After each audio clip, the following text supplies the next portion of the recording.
امروز چی یک بیناموسی در ما و شما پیدا شده است. در خانه ما و شما وقتی یک رفیق ما و شما، یک همسایه ما و شما میآید، خدمت دسترخوان ما و شما را زن ما و شما میکند. این در کجاست آخه؟ همین ناموس است. دختری تو، خواهری تو، زنی تو نخواد در رفیق تو بیاید دسترخوان پرتاید. آخه اگر سخت هم نرسد دستت نمیشکند، مهمان توست. حضرت عمر در خانه نمی نشست. مهمان که می آمد نزد دروازه راست می ایستاد، میگو شرم میدارم که نزد مهمان نشینم در حالتی که ملائکه ها راست ایستادگی هستند. ما و شما می نشیم بس فرمان میتیم. کاش که او زنی تو با یک لباسی خوب داشته باشد، کشال می شود تمام وجودش میتابد. این مسئله را شما دقت بتین، نگذارین.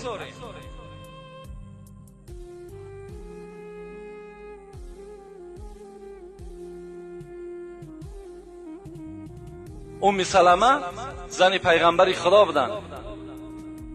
حدیث روایت میکنن که من همراه میمونه بودم، میگد زن دیگری پیغمبر خدا. بناگاه میگد در ما تق تق شد، نگاه کردیم ام مکتوم داخل شد. رسول اکرم میگد در حال بر من گفت ام سلمه و میمونه از جا خیزین، حجاب کنین، روی مال حالا بالای سر پرتایم، پیشوای برا مختم کنین. میگد ام سلمه میگد گفتم الیس هو اعمى؟ پیغمبر خدا ام مکتوم نابینا هست، چشمهاش نمیبیند. برای انسان نابینا حجاب کردن ما چی لازم است؟ وای ما را نشناسد، وای ما را نبیند. متن حدیث ما بر شما گفتم. حضرت میگد گفتند ای ام سلمه، در اصل ام مکتوم نابینا هست، شما را نمیشناسد، لکن شما نابینا هستین، لکن شما ام مکتوم نمیشناسین.